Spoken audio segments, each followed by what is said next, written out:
Senhor presidente Carlão do Gás, senhores vereadores, senhora vereadora, funcionários da casa, aqueles que acompanham pelos veículos de comunicação, os presentes no plenário. Eu vou tratar de um assunto que é um assunto de extrema importância para todos nós. Mas antes, eu quero falar um pouco sobre um fato que ocorreu no dia 7 de abril. Dia 7 de abril, nós tivemos no acampamento Dom Baduíno, em Quedas do Iguaçu, no Paraná, o assassinato de 2 trabalhadores rurais sem terra.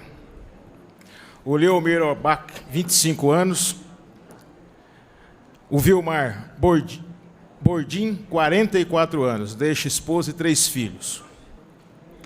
Esse acampamento, ele está implantado há 1 ano na fazenda conhecida como Fazenda Rio das Cobras.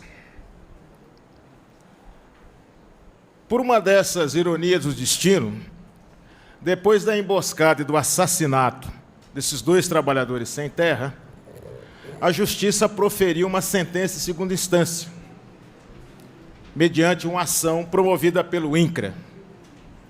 E a Justiça decidiu, em segunda instância, que a Araupel não é dona da fazenda. A propriedade da fazenda é da União e ela, então, deve entrar no programa de reforma agrária. Eu estou dizendo isso porque no próximo dia 17 fará 20 anos do massacre de Eldorado do Carajás, no Pará. Dia 17 de abril de 1996, 21 trabalhadores e trabalhadoras sem terra foram assassinados e no dia seguinte, mais 2 morreram em virtude dos ferimentos que receberam em Eldorado dos Carajás. Isso mostra que, para muitos, e uma grande parcela da população brasileira, algo que está muito na moda não se aplica. Há muito na moda hoje em se falar no Estado democrático de direito. Não existe Estado democrático de direito para a maioria esmagadora da população desse país. Basta a gente perceber e ver o que acontece com esses trabalhadores, com os que estão lutando por moradia, o que ocorre nas periferias das grandes cidades desse país e médias cidades, com o processo de asepsia social e racial que é feita e que tem como alvo a população pobre e negra, e feita pelo aparato do Estado. Quem mais mata no Brasil é a Polícia Militar. Os dados estão aí para serem conferidos e analisados. Então, isso demonstra que o Estado democrático de direito nada mais é do que uma grande farsa que privilegia os de cima enquanto ataca os de baixo. Existe uma diferença muito grande em se discutir as conquistas democráticas em relação ao Estado democrático de direito. Porque o Paraguai, durante 35 anos, teve uma ditadura comandada pelo general Stroessner, que morreu aqui no Brasil, onde haviam eleições, mas haviam assassinatos. E lá também se dizia que tinha o Estado democrático de direito. O Estado democrático de direito, ele pode ser um Estado bonapartista, ou seja, um Estado autoritário, um Estado que agride direitos, um Estado que não respeita as conquistas. Enfim, esse é um debate que nós precisamos continuar fazendo. Nesse sentido, eu gostaria de publicamente registrar o ato de vários jornalistas do Jornal da Cidade que elaboraram um documento e publicaram esse documento nas páginas do jornal com o título Direitos Individuais em Jogo. Nesse documento, os jornalistas tratam do atual momento político que nós estamos vivendo e se colocam na posição de defesa dos direitos democráticos, o que implica dizer que eles se posicionam contra o impedimento da presidente Dilma.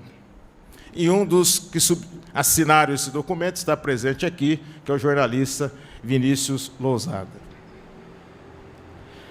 Isso me dá a oportunidade de dizer que, independentemente do que está ocorrendo no momento no Brasil hoje em dia, onde está muito difícil discutir com mais profundidade, porque na maioria dos debates falta vida inteligente, você não consegue refletir sobre vários temas, que, como eu já disse aqui, eu volto a reafirmar. O impedimento de um presidente só pode ser feito se, de fato, tiver um crime. E até agora não se conseguiu apontar um crime em relação à presidente da República. É óbvio que isso ganha uma conotação de natureza política, porque o impedimento se dá sim, deveria se dar tecnicamente, mas todos nós sabemos que, nesse exato momento, as questões de natureza técnica se subordinam a questões de natureza política. Quando a gente diz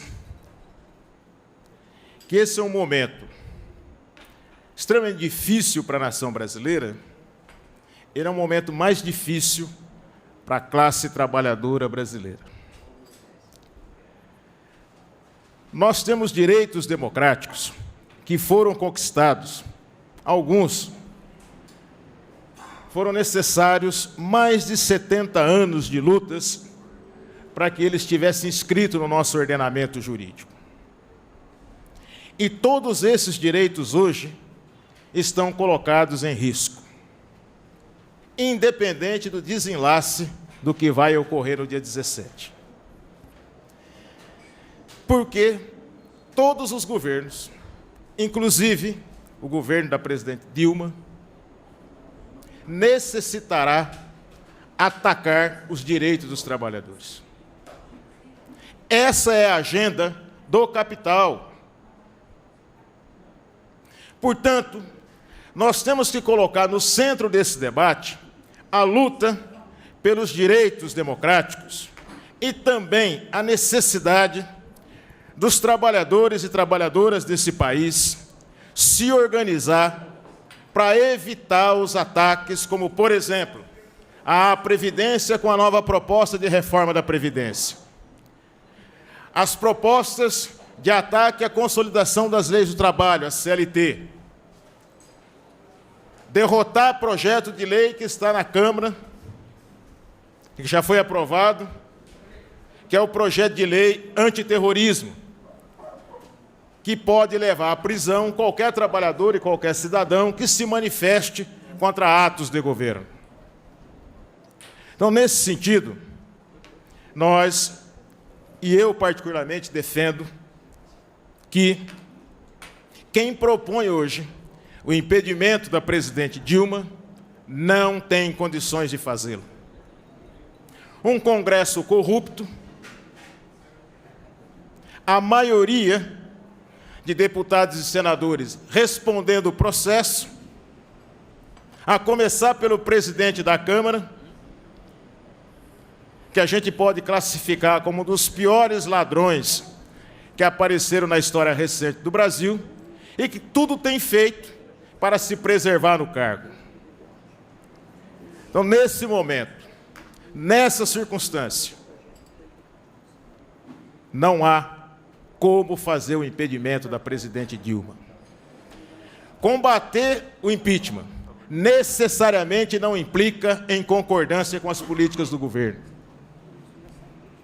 Mas nós estamos convencidos de que, se houver a aprovação desse impedimento, quem pagará a conta e pagará um preço extremamente alto por essa conta serão os trabalhadores e trabalhadoras desse país. Muito obrigado, senhor presidente, pela tolerância.